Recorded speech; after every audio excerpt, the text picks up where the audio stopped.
Hello बच्चों, चलिए प्रश्न को पढ़ते हैं। कॉलम एक और कॉलम सेकंड के मदों को सम्मिलित कीजिए। तो ये कॉलम फर्स्ट और कॉलम सेकंड है। चलिए तो चलिए प्रश्न की मुख्य अवधारणा पे बात करते हैं। खे अवधारणा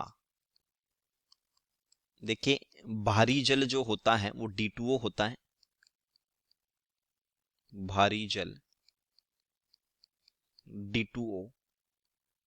और ड्यूटेरियम जो होता है, ड्यूटेरियम हाइड्रोजन का समस्थानिक है।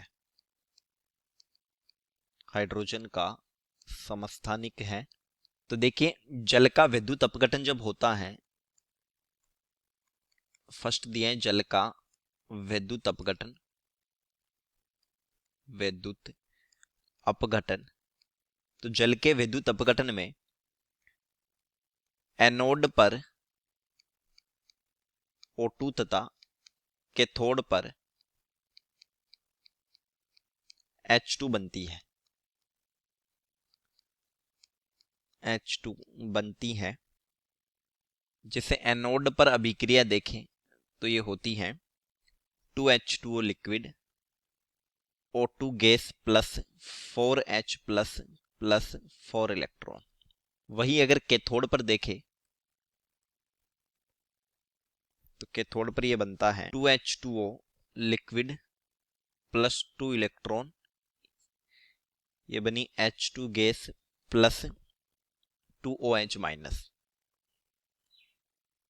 एक्वस। सेकेंड है लिथियम एल्यूमिनियम हाइड्राइड का उपयोग। देखिए, ये होता है LiAlH4 और ये एक अपचायक होता है। तो सेकेंड LiAlH4 ये एक अपचायक है, और अपचायक का मतलब होता है जिसका स्वयं का ऑक्सीकरण हो।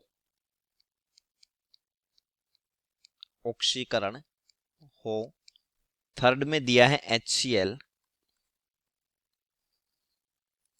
तो देखिए, क्लोरीन की इलेक्ट्रॉन नेगेटिविटी हाइड्रोजन से ज्यादा होती है, तो ये एक ध्रुवीय बंध है। और जो द्विध्रुव आघूर्ण की दिशा होगी वो कम विद्युतनी से अधिक विद्युतनी की तरफ होगी। यानी हम कह सकते हैं कि इसका द्विध्रुव आघूर्ण 0 नहीं है, अतः द्विध्रुव आघूर्ण अशून्य। इसका मतलब ये ध्रुवीय है। फोर्थ में दिया है D2O यानी कि भारी जल। और भारी जल क्या करता है कि जो यूरेनियम 235 है, इसके विखंडन के लिए धीमी गति का न्यूट्रॉन चाहिए। धीमी गति का न्यूट्रॉन चाहिए विखंडन हेतु। विखंडन हेतु। और D2O जो होता है वो मंदन का काम करता है न्यूट्रॉन की गति को धीमा करने के लिए। तो इसका प्रयोग होता है नाभिकीय रिएक्टर में। तो देखिए, हमारा उत्तर होगा, उत्तर फर्स्ट में ई आएगा, हाइड्रोजन और ऑक्सीजन। सेकंड एक अपचायक यानी कि डी। थर्ड हाइड्रोजन क्लोराइड है, एक ध्रुवीय अणु, यानी कि थर्ड में बी। फोर्थ भारी जल, ये हो गया एक परमाणु रिएक्टर में प्रयुक्त, ए। और फिफ्थ में परमाणविक हाइड्रोजन, ये होगा धात्विक सतह पर संयोजित होकर उच्च ताप उत्पन्न करती है, यानी कि सी।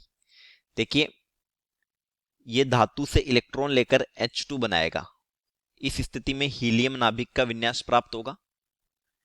हीलियम नाभिक का विन्यास। और ये प्रक्रम है ऊष्माक्षेपी, तो फिर ताप उत्पन्न होगा। चलिए, उम्मीद करता हूं प्रश्न समझ आया होगा। धन्यवाद।